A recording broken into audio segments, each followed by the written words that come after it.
Okay, and welcome to FTB Sports Football Premier League Reaction Show. It's with your boy, Deji Spurs. We welcome a special guest, Bob Spurs in the building, and we've got Brezzy. Brezzy, welcome.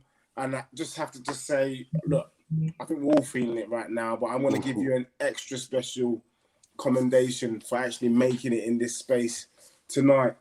Look, I would ask you how you're all feeling, but given the results this weekend, what a weekend of football. For any of us who, like myself, did a little 10-match accumulator, it got busted after the first game, actually. So, yeah, Bob, do you want to, what's your assessment of the weekend's matches so far?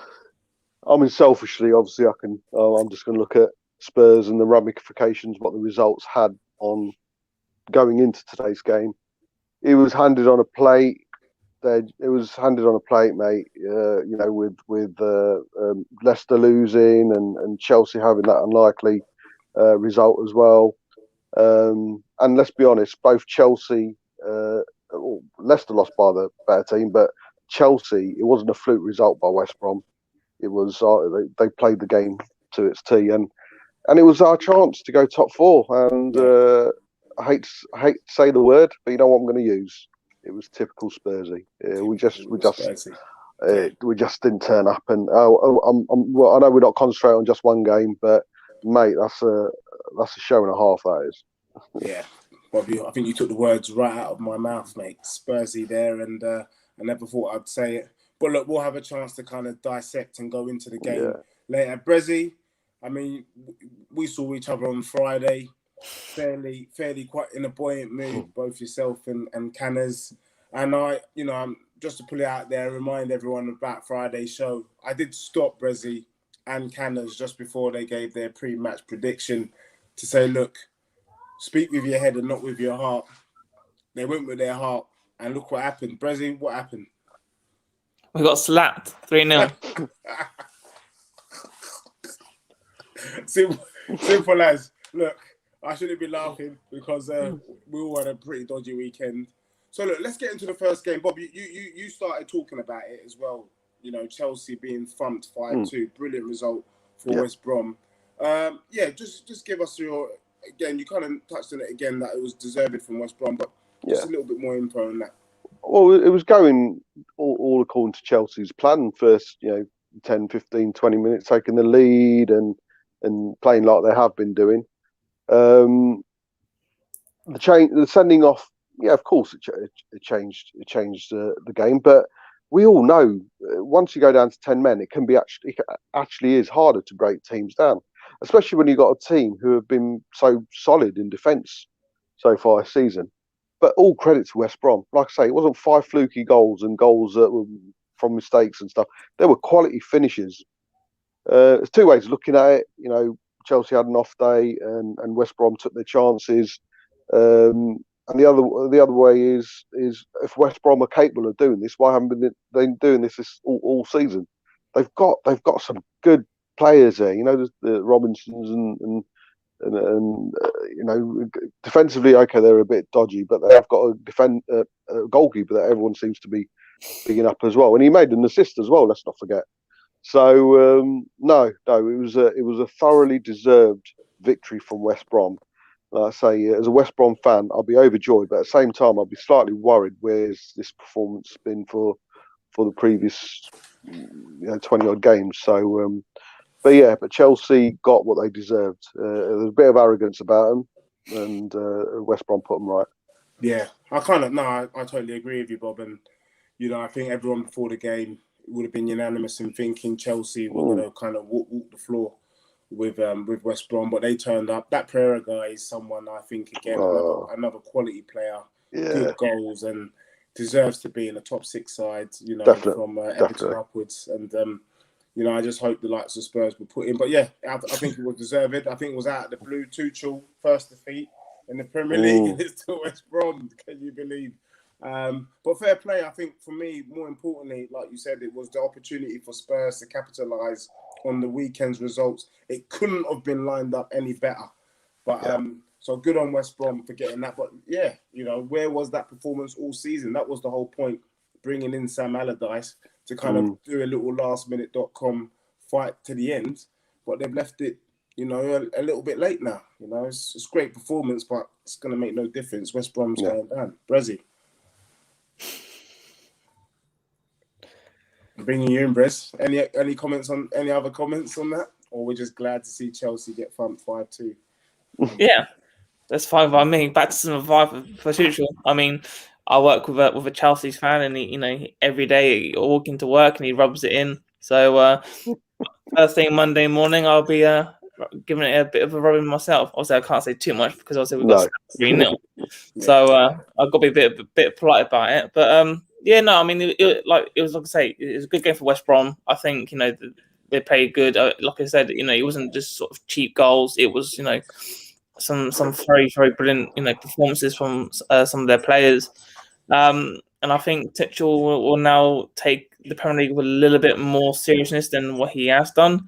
I think leaving Mason Mount out, hindered a little bit of his play.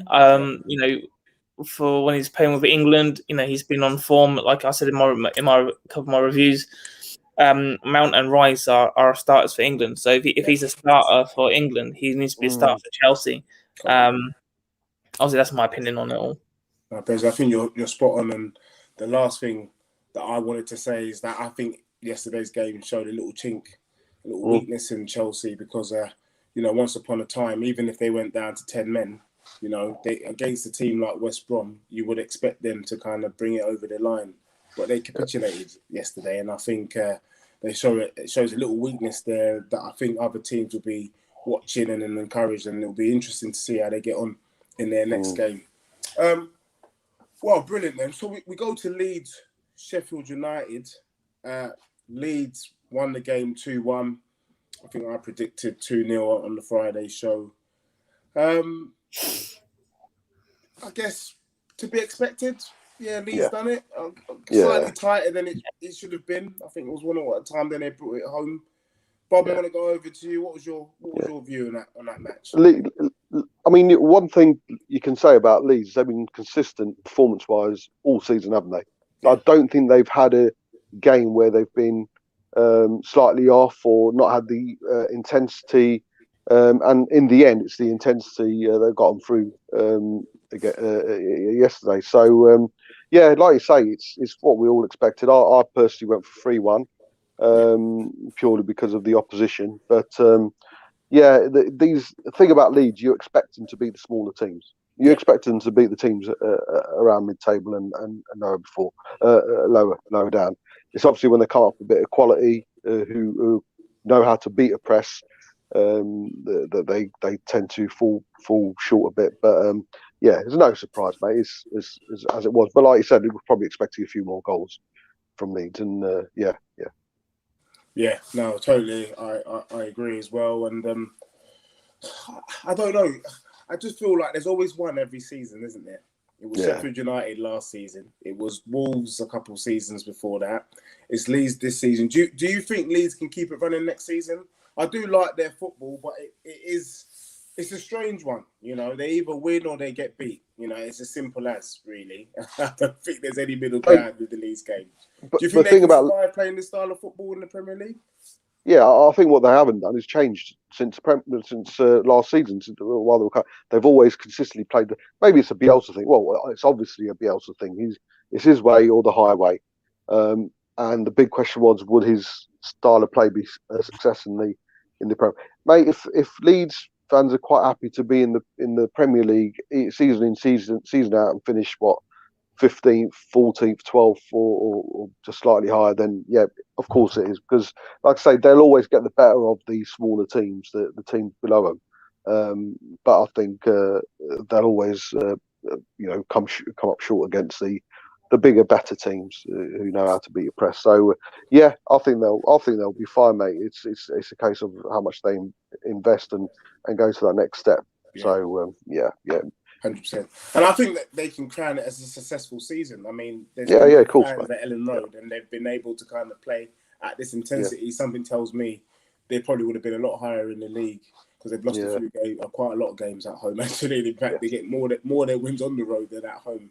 But something tells me Ellen Road will be rocking next season with the fans back, and I can see them even charging a lot higher up the table. Again, Bielsa, Poch's mentor, and it just for me on a personal level makes me miss the good old days. Brezzy, your views. I don't think there's much to say about Sheffield United apart from good luck and see you hopefully in 2 years' time. But any thoughts on any reflections on Leeds Sheffield United? I thought it was a good game. I watched it.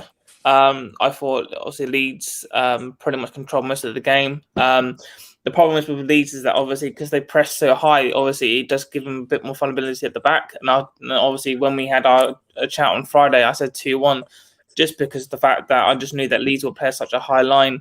And I just think Sheffield United had a little bit of pace up front. Obviously, they are where they are because of a reason, but it was a good game. I felt obviously Leeds should have won it probably a little bit more than what they did. But to be honest, you can't take much from Leeds because obviously they're clearly doing what they're doing. And like you say, with a bit more investment in the summer and the fans back in, I think they'll do a lot more better next season. Yeah, no, brilliant. And just for all of our audience and fans watching, if you're enjoying the content this evening, please like and subscribe our YouTube channel. We are on the charge right now, so please like and subscribe.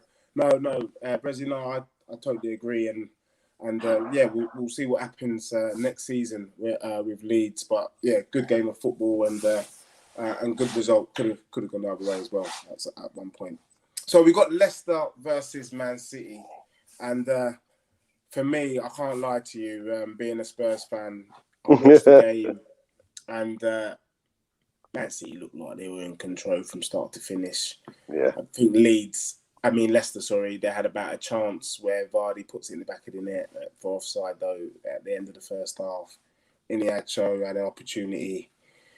But to be honest, Man City were in control. I mean, Sterling didn't even start. They had the luxury to bring him on. Aguero, he's coming back. And Kevin De Bruyne is a class act. It was 2-0, could have been more. And it's just scary. Man City's already won the league, so we might as well just stop now and stop all their matches. Yeah. I think it's quite daunting. Pep's come back. Can they do the quadruple, I guess, is the question. When it comes to Man City, that's what we should be talking about. How far can that team go? Because that was a pretty impressive result yesterday. Brezzy, I'm coming over to you first, mate. Oh, okay. I don't think they did the quadruple, just because the fact that obviously most teams can't do it. I'm not saying that their team is by any point weak, because that team is absolutely unbelievable. And I think De Bruyne, obviously, that pass he done was absolutely sweet. To be honest, Man City can put out a B team and still pretty much beat half of the league. So yeah, I mean, it was a good game. Obviously, I was a bit shocked that Leicester kind of fell apart, because I actually thought they would do a bit more going forward. But clearly had an on-off day. Yeah, it's an off day, but something kind of, I can't lie, when I was watching the match, I was slightly kind of scared. One thing that I used to pride myself in the Premier League was that it's quite tight. It's not like the Spanish league, it's not like the French league, where there's really only one side in it. We've got about 4 or 5, sometimes even 6 in the season. You can all battle out. But I can't help but think that Man City is in a league of their own, mate. I think the way that they're playing football, I hear what you're saying, but I honestly think if any team's going to do the quadruple, it's that team. I think the Carabao Cup, I think they could put out their seaside and spank Spurs 5-0. I think the FA Cup, they'll probably win that. They've won the league, and literally all they've got to do is just focus on Champions League and bring it home. So, I hear what you're saying. It is hard to do, but if any team's going to do it, it's going to be them. Bob, I'm bringing you in. Your thoughts on Man City and what we've been talking about so far. They're too good, aren't they? Considering they've been playing last few games during that run without a recognised striker, and to have the likes of Aguero as a backup striker, mate. Aguero he's one of those players that you'd love in your side, especially when he was in his prime, the best striker in the world for me. But yeah, like you say, Leicester, there's an inkling about a similar finish to the way they finished last season. As a Spurs fan, who's obviously one of the teams that we're trying to catch, I hope it continues. They seem bereft of ideas, but maybe Man City can make any team look average. So I want. We lost 3-0 against them, and it was a given. It was like, oh, it's Man City. And I'm sure there's Leicester supporters, fans out there, and players thinking, you know what, it's Man City. It's a given, isn't it? Yeah. The thing about the Carabao Cup, they've got a midweek game as well. But with the league sewn up, mate, he could put out the C team in the league game and afford to lose it and still and keep the A team for us in the final. So yeah. As a Spurs fan, we're delusional and clutch at straws, don't we? So yeah, we'll see how the Carabao Cup. But yeah, Man City are running away with it with the blindfolds on, mate, at the moment. Yeah. And respect to Pep, they had a rocky start to the season, and he kept his faith. He knew the quality in his team, and quality always shines through, they say. And Man City, fair play to him. They've done a job this season.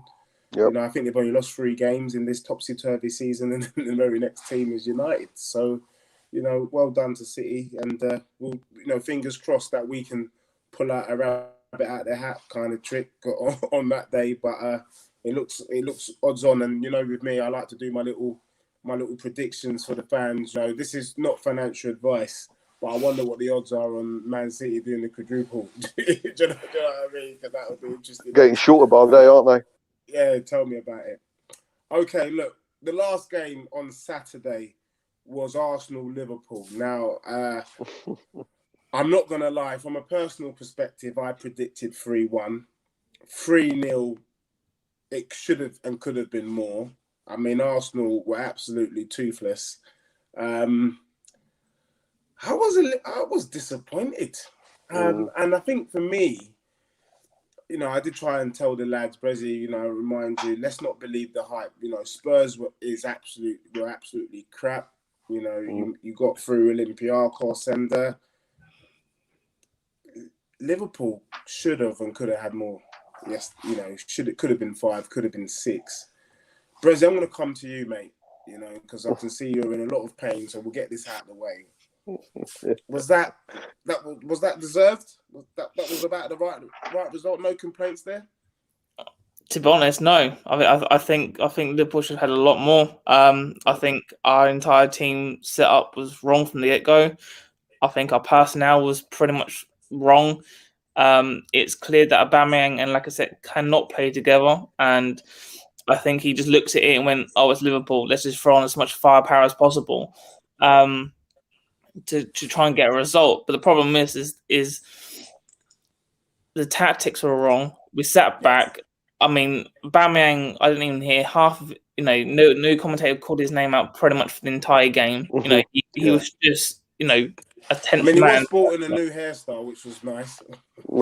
Yeah.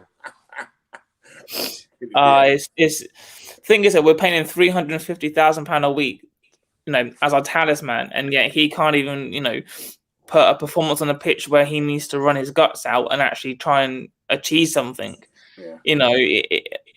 The thing is that yes, we had injuries, but that's no excuse with the team that we know as Arsenal. Obviously, with the team that we should be having out on the pitch, was nowhere near. Arteta's beating Liverpool last season in the league and in the FA Cup, but clearly it was a completely and utterly different side. And to be honest, we deserved an absolutely spanking. And I can't really sit here and say, oh, we deserved this, we deserved that. We had injuries here and injuries there, because that's football, unfortunately. And it's down to the manager to sit upright, get the tactics in. But their back four was there for the taking, and we just sat back and let Liverpool, spank us. Yeah, and Brez, you know what? I never thought I'd say this about an Arsenal team, but one thing, whether you like Arsenal or not, what you can always credit an Arsenal side is that they have a go. At least usually they have a go. Try to. But at least try to have a go. But mate, I can't really remember. I don't think I remember a decent shot on goal in that game. He had 2 shots on goal for the whole 90. No, 90. And you were at home, and I mean, it was absolute shocking. And I think, obviously, you guys, there's a lot of work to be done with your team. But yeah, it just looked toothless. I don't know if Arteta had a clue. I think Pepe, one thing you guys are renowned for, if I was in football and I owned a team, I would be selling players to you because you guys have cash to burn. Pepe for 72 million. What a waste of money. That guy wouldn't get in a West Brom side. He's that bad. And saw him do absolutely nothing on that right-hand side. And I think there's a lot of work to be done.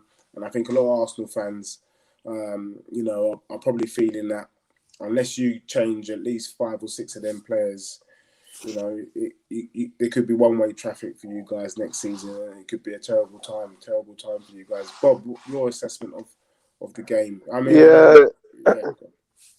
yeah. I mean, like, you play Aubameyang nowadays, it's like playing with 10 men. There's nothing. You're getting nothing from him. You're not getting the runs, over the top. He's not stretching teams. He's not going out wide anymore. He's so static now. I'm not quite sure why Arteta's failing to get the best out of Laka and Aubameyang together, because to me, from the outside, that's a partnership made in heaven. And I mean, I obviously see the only 90 minutes I really see of Arsenal if it's a big game or against Tottenham. And Laka's, mate, he comes across as one of the best players against us. Always. Don't you agree? He always has the game of his life against Tottenham. Of course. But then again, so the same can be said about Joe Linton, but never mind. That's a whole different thing. But yeah, I don't know. I spoke to you about, I mentioned to you before the stream started, if Arteta is putting all his eggs into the Europa League basket, I don't think Arsenal, put all my, thoughts on Arsenal to one side, as a football fan, are Arsenal that good that he could afford to do that? Mm. No. You know what I mean? There's no guarantee that they're going to win the Europa League. So why wish-wash the league off completely when, let's be honest, not Champions League necessarily, but there was a chance. But even the Europa League chances, he seems to be put into one side as well. But I don't know. Liverpool were brilliant yesterday, but I think it had a lot to do with Arsenal being so crap as well yesterday. But as a Spurs fan, long may it continue. Yeah. Hell. I say that, and watching the demise of our noisy neighbours from South. That's fine. It's an enjoyable watch. I can't lie.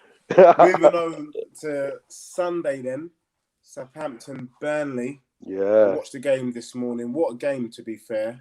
Brilliant. I predicted the 1-0 Burnley win, and I was getting excited after the penalty after a few minutes, and then Southampton turned it on. One thing I have to say though, Danny Ings, what a striker, mate. He is a class act. I mean, big him up. If he's watching this stream, big up to you, Danny, because at one stage when you was at Liverpool, I feared that you'd lost it. He's come back and he has shown he is top notch. I actually said today that there's only one other person who probably would have scored the goal that he scored, and that's Kane. Harry Kane, yeah. Cool as you like. And I think, God forbid, if Tottenham Hotspur ever lost Harry Kane, if we got Danny Ings in his stead, mate, it would be painful, but not that painful. Bob. Unfortunately, the other thing that Ings replicates with Kane is his injuries as well, mate. I've always said, with Ings, I think he's outside the top 4. He's the best finisher. Standard. He's got pace. He's got strength. He always has a game against us as well. Every time we play Southampton, he always runs Toby or Sanchez to the ground. So, and you'll find a pattern with me. I'll always judge it against how the teams have played against us. But Ings, mate, he's got everything. He's good. Go right, left foot, right foot. And for me, if he didn't have the injury problems, he'd be number one choice. And we'd get him for a quarter of the value that we'd sell Kane for. with regards to the game, Southampton, mate, again, another player who's in and out, Redmond. I'll rate him as well. All right. It's weird because ever since Pep went onto the pitch and gave him a dressing down and basically said, look, you're better than this, you're so good. It's about 2 seasons ago. We've never seen him reach the heights again. Yeah. He's he for me, he's probably, please Southampton fans, forgive me for this, but I think he could rip it up in a better team, with better players around him. I really do. And he's only, I thought he was like 30 or something. He's only like 26. Yeah. 26. So, Southampton showed some balls, mate, coming back from 2-0 down against, let's be honest, a Burnley who are normally very solid. But you could see where as soon as it went 2-1, you could see where the game was going to go because they had him in him. And Hasenhuttl, isn't it? Yeah. He's got him playing well going forward. Defensively, there's a question mark still, but no, they've got the bit in between the teeth. There's not many teams who live with Southampton when they've got that attacking intent and all across the board. Hasenhutl's got a little bit of Bielsa in him. It's all or nothing, mate. Amazon, that's it, mate. All or nothing. That's why. Hence the 9-0. Yeah, hence the 9-0 indeed. And you know what? I just feel like maybe Spurs. This is not the Spurs show. This is Premier League reaction, but we can take a leaf out of Liverpool's book and just raid Southampton for Redmond, I agree, and maybe Ingsy because even even that Armstrong guy. I mean, look, they've got some ballers, mate. Kyle Walker-Peters is Vesterveld right now. Do you know what I mean? I'll take him back in a heartbeat, mate. Do you know what I'm saying? Definitely. But yeah, I think it was a good game. I thought they done well to kind of, with Burnley, they play some football, but they're a very physical side. But they held it well. They played their own. They played their football, and actually caught Burnley on the break a number of times. Could have won, should have won, maybe 4 or 5-2 today. But big up to Southampton for getting the result. Brezzy, what are your thoughts on that match? Yeah, no, I thought it was a really good game. I didn't watch it, but I did see a few of the highlights. Burnley's normally one of those sort of solid teams, old school English teams that sort of will bully you off the ball. Yeah. Fair play to Southampton for getting the 3 points, especially after being 2-0 down. I think it just shows the resolve that Southampton have this season. I mean, the season's been a bit up and down for all teams, I think, but Southampton, I think that they can. Well, at the end of the season, they can hold their head up quite high because I think they've had a very good season. Yeah. A few of the results haven't gone their way, but I think next season, I'm not saying they'll be challenging for anything like European, but they're going in the right direction, I think. Yeah, I agree. Yeah. Brilliant. So well done to Southampton winning 3-2, and for those who predicted, I think Brezzy, you rightly predicted a Southampton win, and big up to you for doing that. We move to the Newcastle Spurs match, and before we move on, mate. Move on. I just want to put a couple of comments here. Sanchez has been getting a lot of racial abuse online, and definitely from Hamza, no room for racism. We say no to racism. I think that's becoming a theme now in a lot of these matches. As soon as a team loses or gets a draw, then a lot of the black players in particular are being subjected to some disgusting racial abuse, and we really got to call out the social media platforms now to say, look, put a blocker on these people. It's not open season where we can just be shouting out racial abuse. I mean, it's 2021 and it's got to stop. So we say here, FTB, no to racism, and we've actually got to make a stand. I think we've got to start doing something more serious. I think little fines or little slaps on the wrist is not doing it. And for me, I was actually having a conversation with someone the other day and said, look, when teams start getting points deducted, you will see this calm down. I know it seems extreme, but extreme measures. I think fines, there's too much football. There's too much money in football. I think points hurts.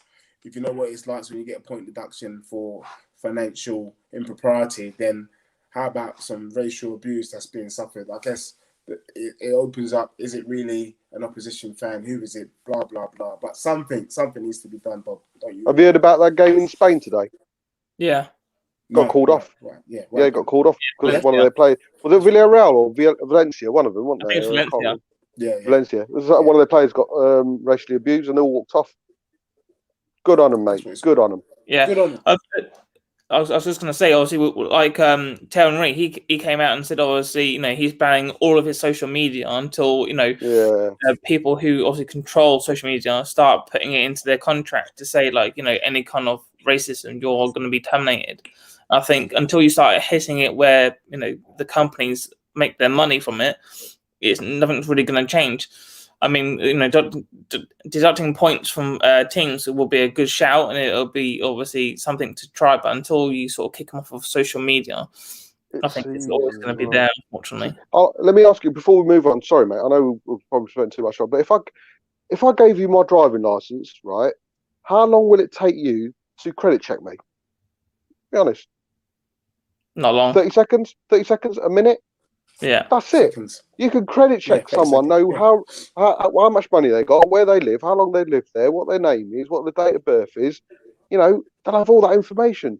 It takes 30 seconds to a minute for a social media company to actually run that and find out. And as a point of proof, give your driving license. I don't know if Sam mentioned it, mate. I did a media show a few days ago, and Sam was on it, and we spoke at social media abuse at length. So some will probably know what my thoughts are on it.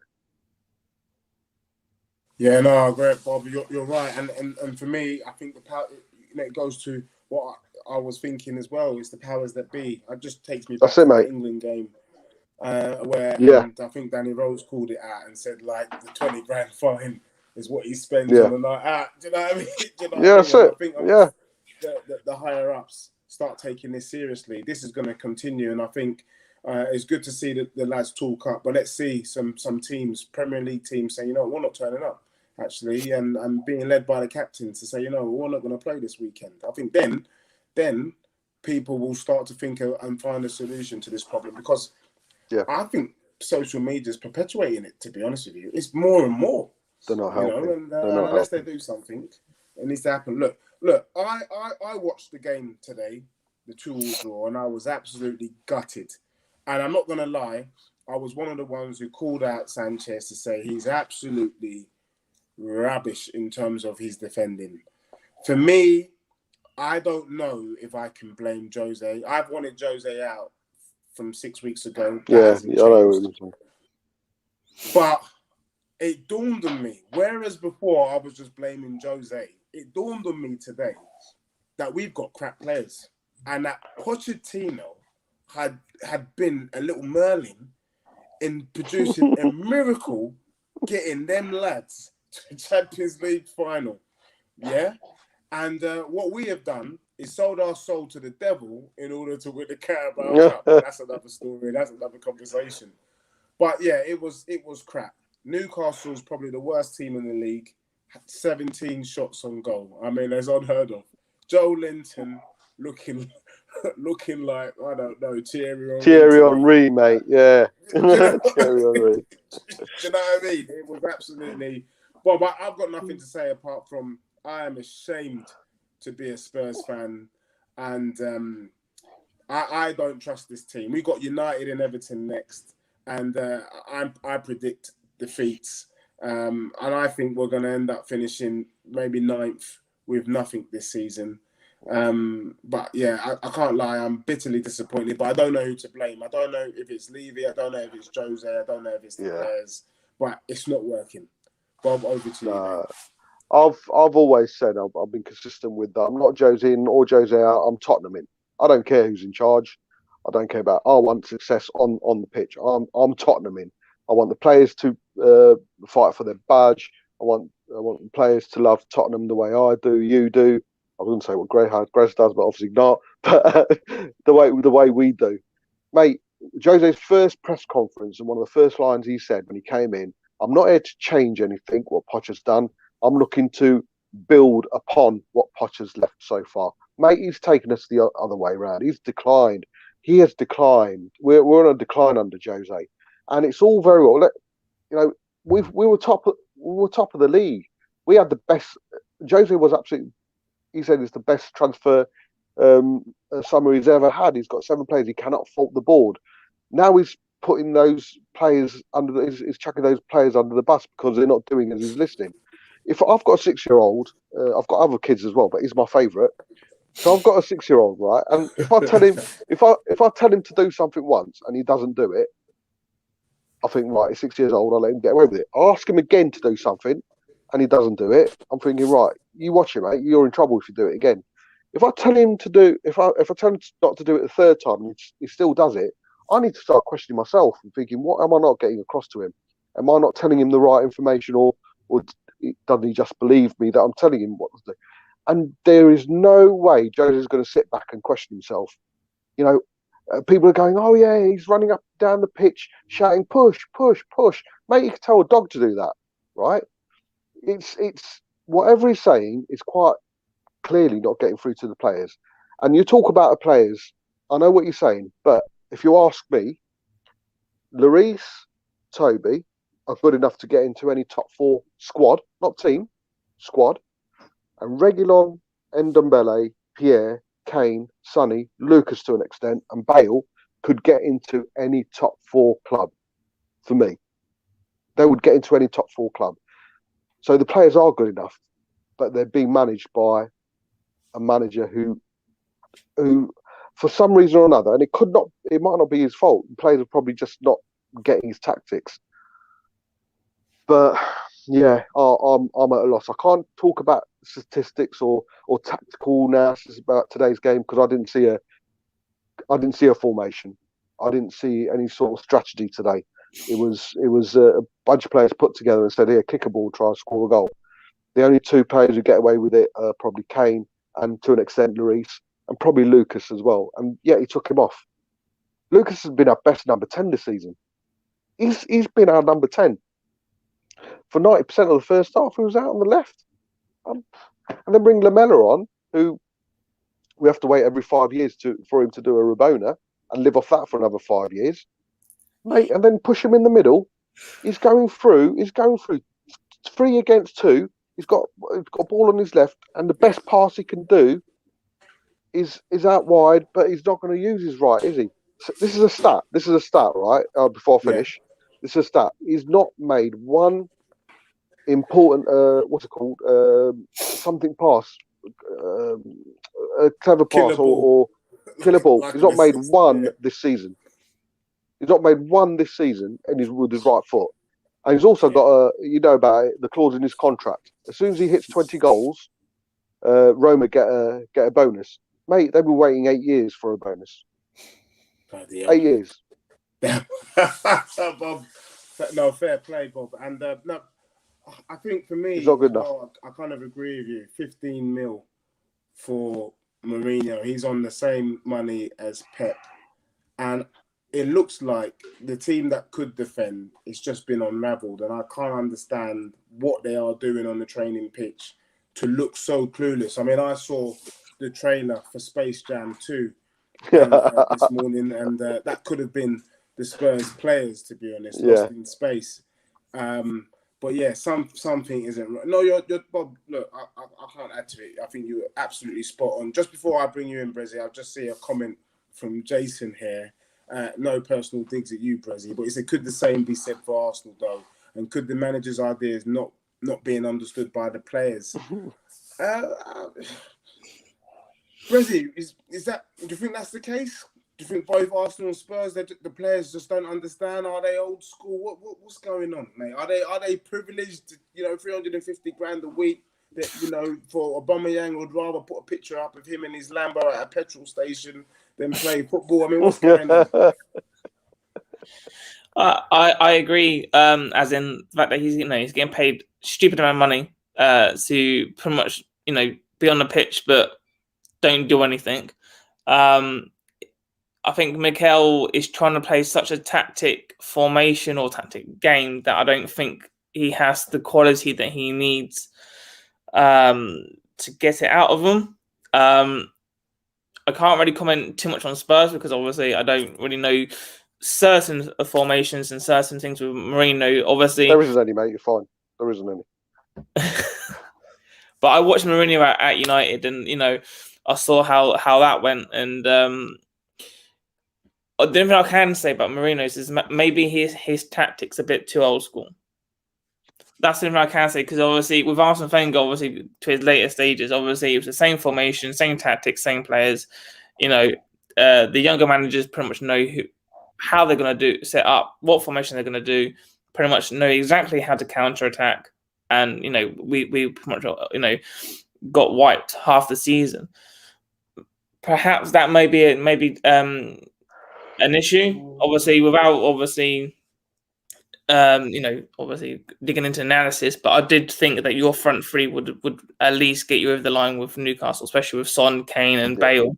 And I actually agree. Mora's actually been one of your best players this season. I actually quite like him. I actually watched him against Ajax a few seasons ago in the Champions League, and I thought he was absolutely immense. And I actually really rate him, to be honest.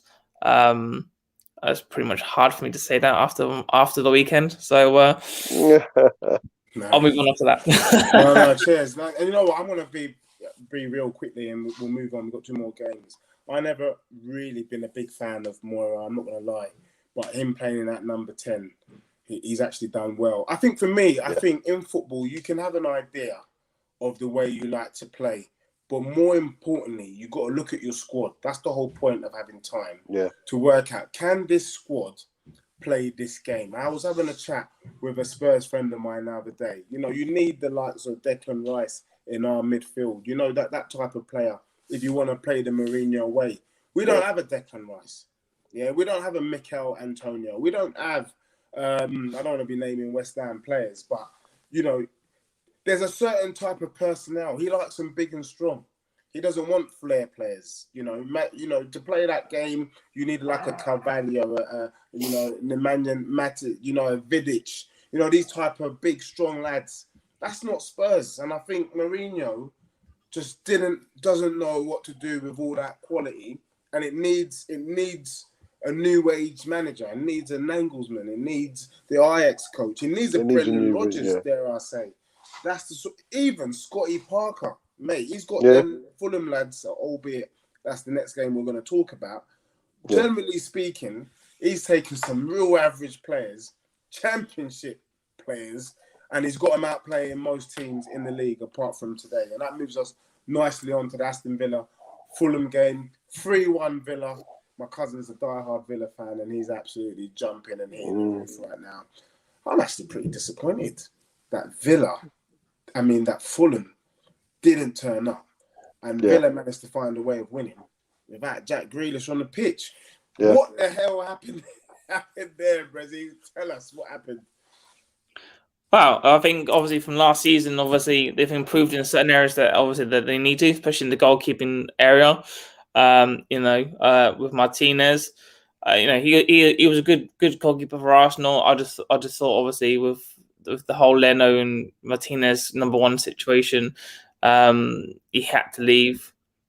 Do I agree? Did they get rid of the wrong goalkeeper then, Brezzy, or are you happy with who you got at the moment, Leno? Or do you reckon? Ask me that question at the end of the season, and then okay. Answer. Scott, fence must be tight. But I think they're doing wonders at Villa. I think obviously they have got a couple of key players that obviously they have, obviously with Grealish. But I do think that they've got a decent squad depth. That if obviously Grealish is out, I think it's El Hazi. I think he's been absolutely on form this season. Yeah. So I mean, I'm not surprised that they won. I think looking at the squad and looking at the fixtures, I could see it quite happy winning. I just thought Fulham would have made it a little bit more tougher for them because they are quite a defensive-minded team, and obviously when they can counter, they can be absolutely deadly. So we'll have to see how that plays out at the end of the season. But I do think Villa obviously, I think with a bit more investment next season, who knows? Yeah. Yeah, I agree, Brezzy. And Jason says Parker is a manager for the future. This season hasn't done him any justice. He has learnt a lot, and that's been seen as the season has gone on. Fulham would be fools to let him go. I totally agree. Fulham would be fools to let him go. However, Scott Parker might be touted and might be stolen from Fulham, because if Mourinho leaves at the end of the season, it could be him. It could be an opening. I don't know. Maybe the players might be too big for Scotty. Maybe he's a couple managers away from potentially being a Spurs manager. But again, speaking to a mate of mine, he was saying the way Fulham are playing now, that's how we got the under 18 that Spurs playing. They were popping it about, playing some real good stuff, challenging the likes of Chelsea and Arsenal's under 18 squad. And so I think Scotty is definitely a talent for the future, and maybe we might see him down the line, either after Poch, when Poch does his almighty return, or just before. Over to you, Bob. What's your thoughts on Scotty? And I mean, Scott Parker, he's got that rednut philosophy about the way he plays his football, isn't he? He's good, but you got to remember he basically changed nearly all his 11 since the first day of the season. He brought some quality players in. I mean, Robinson down the left. What a left back, mate. Anderson. There's a lot of talk about it. I skate for Anderson, the centre back. He's on loan from Lille, but he's available. Lookman looks a different player now from his Everton days. They've got some quality players, and he's bringing. They didn't turn up today, but let's be honest, Villa have got some good players as well. Trezeguet, if he's half the player what the real Trezeguet was, looking at a class player there, he should be getting loads more goals than what he's got so far. He got a couple today, and there is a player in him. Maybe he just needs to settling down another season or so. Konza, I love him. I think he's a great defender and Spurs supporter, and he's been touted to come, but he's just signed a new contract till 2026. That's added on another few million, and that's not going to keep Levy happy. And Grealish, mate, when we could have got him for 25-30 million, is what, quadruple that. He's double that, if not more.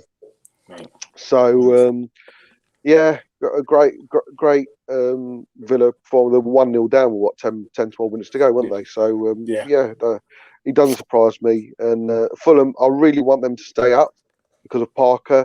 But at the same time, if we get rid of Jose, I want them to go down so we can get a couple of their players.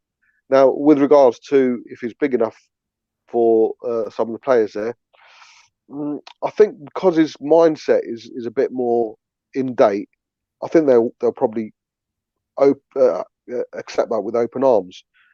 And I think the reason why Parker will suit the board is he won't be demanding 200-300 million pound to rebuild that. He'll probably say to the board, Dee will probably say, can you work with this team? And Parker will say, right, leave it with me, let's see what I can do. And then it's up to the board. End of it, mate, and this is a different subject. The summer's a big one for the board. Tottenham, Jose in, Jose out, whoever. All eyes are on the board this season. Never has the focus been on the board so much. They need to perform. Never mind Jose players, whatever. The board need to perform this season. And if Jose goes and they get Parker in, it'll probably be an indication of what their ambition is. But Parker, mate, he's doing wonders at Fulham, and he deserves a better team. Maybe Tottenham next season might be a bit too early, though. Yeah, I agree, and I agree with you there, Bob. And I said it a few weeks back at Paxton Road TV as well, that I would take maybe half that Fulham starting 11 over some of our players all there every day, because they play some lovely stuff, and they just need a bit more quality around them, the likes of Son and Kane, and I think they can really step it up. But we've got some comments here. Kashi, Bob, any luck? Any of you lot still back in Mourinho? I think Bob said it. He's not gonna. He's more Tottenham in. But if you've watched me on Paxton Road TV, I've been gunning for Mourinho's job at least for the last 6 weeks. First, I proposed that I would have done it on a no win, no fee basis. But now I've gone as far as to say after today's result, I actually do the job for the rest of the season for absolutely nothing. I'll do it for free just to get the job over the line, but get him out because we're not playing any football. Akashi Bob then goes on to say, would Parker be good for the England manager's role? Potentially. He can't be any worse than Southgate, can he? Yeah. Do you know what I mean? And I think international football is so difficult because even if you've got ideas, you don't have the players long enough to kind of Exactly. implement it. So international football is what it is, isn't it? It's a quick thing. But yeah, I don't see why not. He could definitely do a job. I think the real question is, and I think a lot of people have been asking is, and it's not the real question, but can we get our English managers managing a top 6 side? I think that's the question. We've got them in the league. But can they get the big job? You know, and can we see a Scotty Parker? Can we see a Sean Dyche managing a top 6 team? Yeah. I guess that's the question. And if not, why not? Do you know what I mean? Because they're doing the job on a shoestring. You know what I'm saying? So, you know, you can only imagine what they could achieve with a little bit of budget.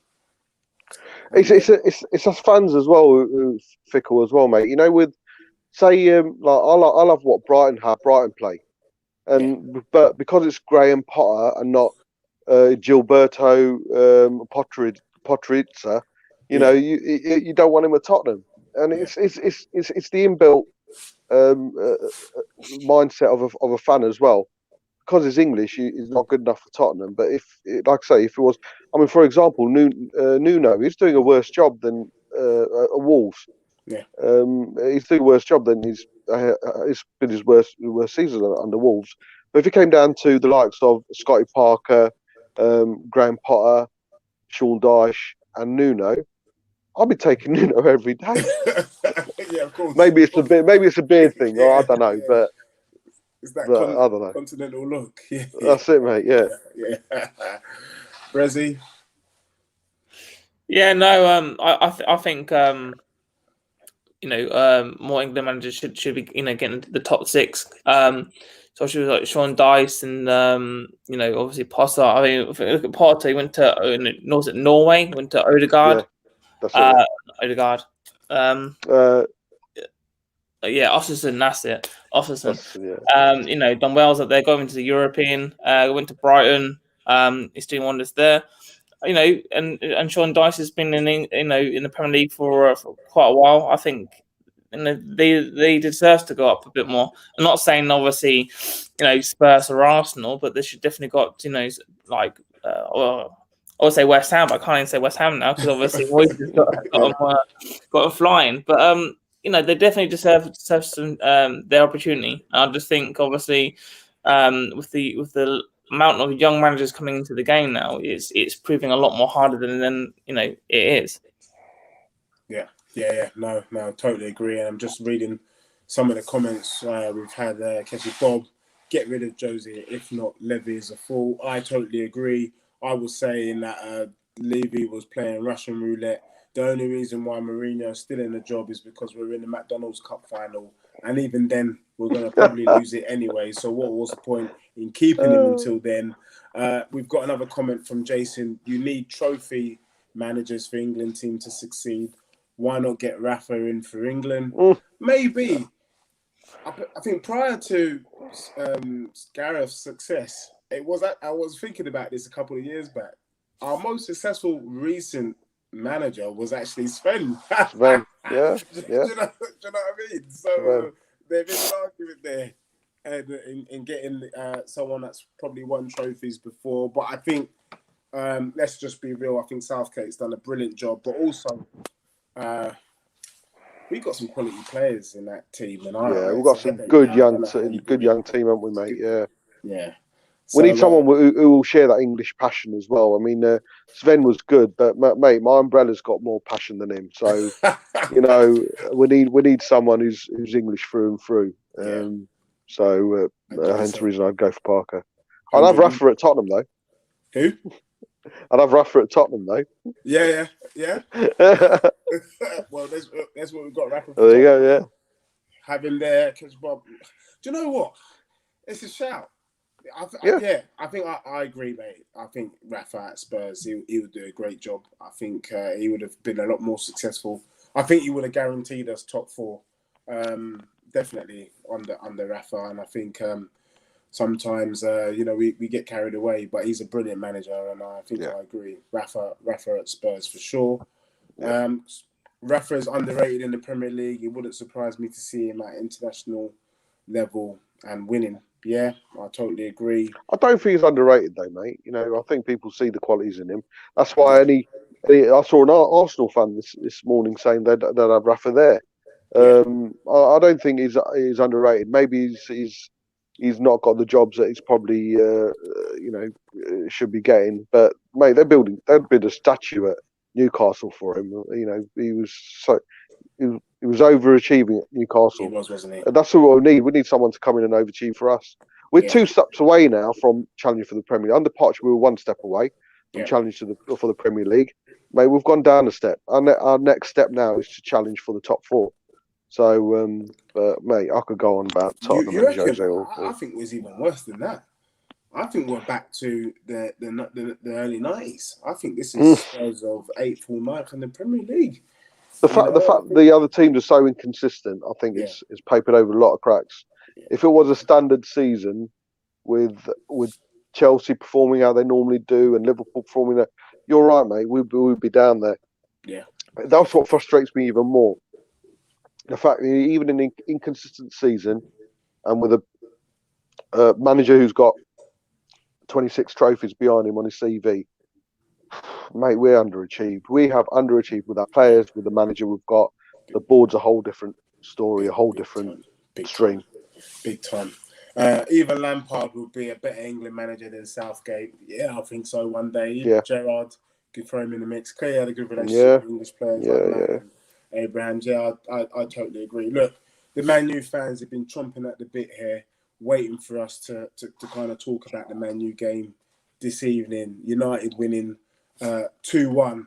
I did kind of laugh at the beginning when good old Danny Welbeck his score sheet, and that's one in, he scores like it once in every 15 games or something. Don't quote me on the stats, but he doesn't score often.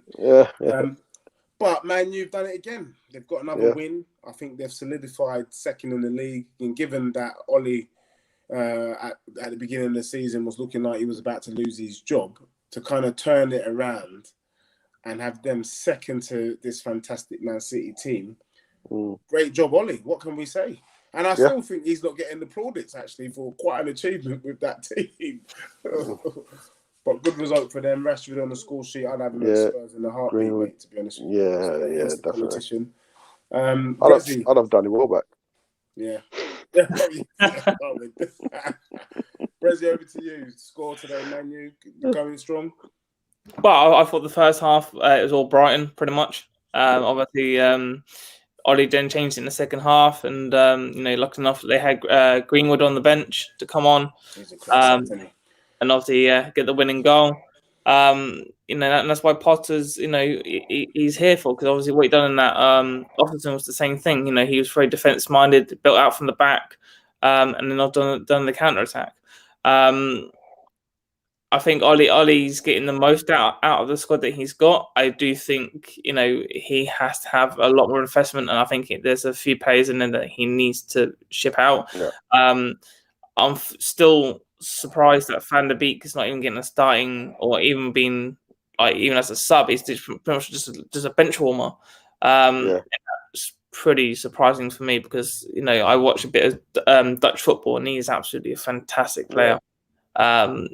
And I'll take him at Arsenal any day of the week. But good 3 points for Ollie. I mean, second in the league. He's clearly obviously progressing at Man U. Just wish Arteta could do the same thing at Arsenal. Hey, Bob, I want to bring you straight in. If Ollie's having a shit season, mate, I wish Jose was having just a shit season. I'll take that any day. And let's not forget they have got quality players. I know Bruno's probably gone off the ball for lately, but that's purely because they're probably not getting as many penalties as they normally do. But Man United got that. Man United, regardless who the manager is, they'll always get over the line somehow. That's something we're lacking, mate. That's something we're lacking. And I'm sorry, it always comes down to my team. I'm not going to make any apologies about that, but it just shows, Ollie's new to the table, and there's we've got a manager who's been doing it for God knows how long. He can't take us over the line. But all credit to United. I mean, the first half was kind of a carry on from the game at Brighton, where Brighton absolutely battered Man United, and it seemed to be a continuation of that in the first half. Brighton were passing the ball better. They looked more intent of attacking. They were counter-attacking better. They were defending better, and rightly so. They took the lead. But United, as they always do, they turned it around. And in Greenwood, mate, oof, we talk about Harry Kane breaking the records. Unfortunately, he might not be keeping it for that long as Shearer's been able to. Purely and simply, I think this guy is got the potential to be the best striker in the Premier League in Europe as well. I'll rate him that much. I totally agree. I think he's a fantastic player, fantastic striker. For me, yeah, like you said, Man U have done it again, and there's something about them, something in their DNA where they know how to get it over the line. Whereas us Spurs, there's something in our psychology that just makes us drop it at the last minute. But Greenwood is a class act, and Ollie deserves another crack at it next season. To be fair, I think if Man U get rid of him, that would be harsh, because there's talk of Jose doing another season at Spurs, given the nonsense that we've been having to endure. Just going through the comments as we wrap up there, dead on an hour. I'm an Arsenal fan. He'll give Arteta till Christmas. Brezzy, he's calling you out here. And if we're still in this bad inconsistency, give Rafa the rotation every day. Brezzy, I'm going to come back to you on that just before we leave. Don't see the qualities in Mikel to be on his harsh spot for his first job in management to be a complete rebuild of a fallen club is pretty much impossible. For Arsenal need an experienced manager. I think I have to say, I think Keshi Bob is a Spurs fan, but giving you some good advice there. Ollie shocks me sometimes how he's second. I will never know some of the decisions he makes. Bloody hell. And Danny, look, if they could give us Danny Van de Beek, mate, on loan, mate, do a Lingard for us, I'll take him all day, mate. But he's pulled off a miracle somehow. Jason is saying here, we can see the style of play against lower teams and sometimes against top 6 teams.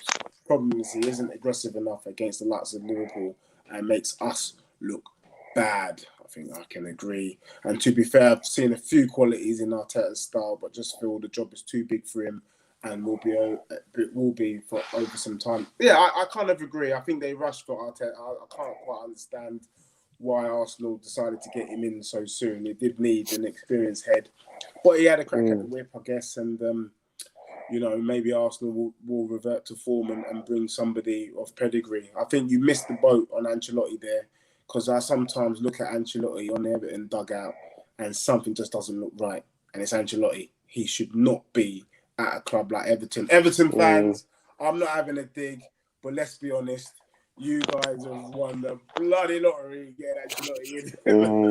Let's just be real, do you know what I mean? But, final comments there, Brezzy, in terms of, is the job too big for Arteta? Are you prepared to give him till Christmas? I'm not ready to give Jose till tomorrow, in all honesty, but whatever. This is about Arteta. What's your final thoughts on the weekend so far? My opinion on it all is I would give him till the end of the season, see what happens in the Europa. To be honest, I mean he's done well with the lack of players that he has. The problem is that Kroenke does not like to invest any kind of money whatsoever into the club. I think at the beginning of the season, I went to Kroenke and said, I need these 5 players. And, I think he got him 2, and then waited until January to get him, the extra 1. The problem is that there are days where we can go out to a team and we can absolutely press them high. We can counter attack. We can create chances. We can score beautiful goals. And there are sometimes like the Liverpool game where we can literally just turn up and go, I don't even want to be here. I want to be at home, and for us to be paying the wages that we're paying for the players that we have is absolutely stupid. Our wage structure is gone. I think that players think like no matter what they're going to do, they're going to get starting positions, get paid a guaranteed wage. And the problem is that we don't have anyone there to challenge them. The only thing I can say is that the fact that we had no creativity in the team. He's gone to the youth academy, picked out Saka and Smith Rowe.